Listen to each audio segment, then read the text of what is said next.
Welcome to Asian ID. Have you ever seen a pairing so familiar that it feels less like acting and more like a memory repeating itself? Wang Yuxin was spotted walking through the sunlit streets of Dali, wrapped in a flowing floral dress and an effortless calm. Did it not feel like a scene already written for her? And when that quiet moment was revealed to be tied to the filming of Good Rain Knows the Season, her third collaboration with Wang Haozhen, didn't reality and fiction begin to blur in the most intriguing way? What is it about a third collaboration that makes audiences both excited and uneasy at the same time? Is it the comfort of familiarity, or the fear that repetition might dull the spark that once felt electric when viewers hear that the same two faces will once again fall into a story together? Do they anticipate deeper chemistry, or quietly worry about echoes of the past? The numbers, at first glance, seem to answer everything, don't they? From 183,000 reservations on opening day to 357,000 in just 2 days, doesn't that surge suggest a momentum too strong to ignore? And when we remember that their previous work,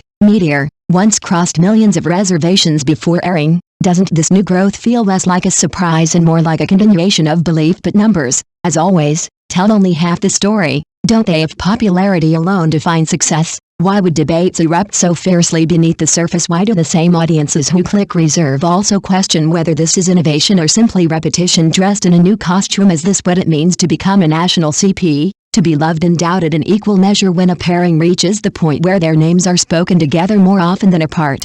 Does that unity become a strength, or does it quietly limit the possibilities of reinvention? Perhaps the real tension lies not in the actors themselves, but in the expectations placed upon them. Wouldn't you agree? After all, how many times can two people fall in love on screen before audiences begin to compare each glance, each silence, each confession? And when comparison echoes inevitable, doesn't every new performance carry the weight of every previous one? Yet, isn't there something undeniably compelling about familiarity done right? When two actors understand each other's rhythm, timing, and emotional language, doesn't that create a kind of unspoken dialogue that new pairings struggle to achieve? Could it be that what some call repetition is actually refinement, a deepening rather than a recycling? Still, the market they face is harsher than ever, isn't it? In 2026, where countless short dramas launched simultaneously, each fighting for attention in an overcrowded digital battlefield, can any project truly rely on past success alone? When 7 new dramas can premiere in a single day, each with its own hook,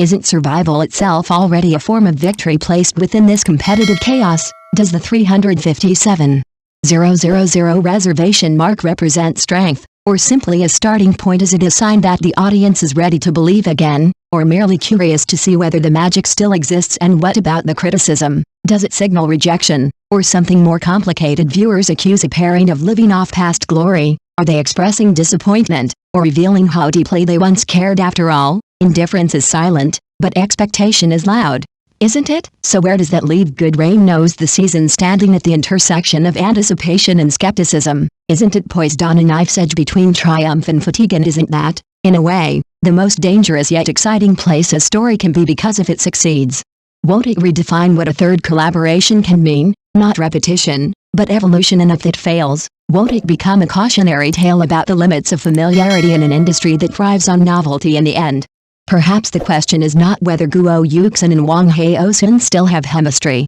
but whether that chemistry can transform into something new each time they meet on screen. Can they surprise us again, not by being different people, but by revealing different layers of the same connection? And when the first episode finally airs, when the numbers settle and the noise fades, won't the answer reveal itself in the simplest yet hardest way possible? Do we still feel something real when we watch them together? Thank you for watching the video.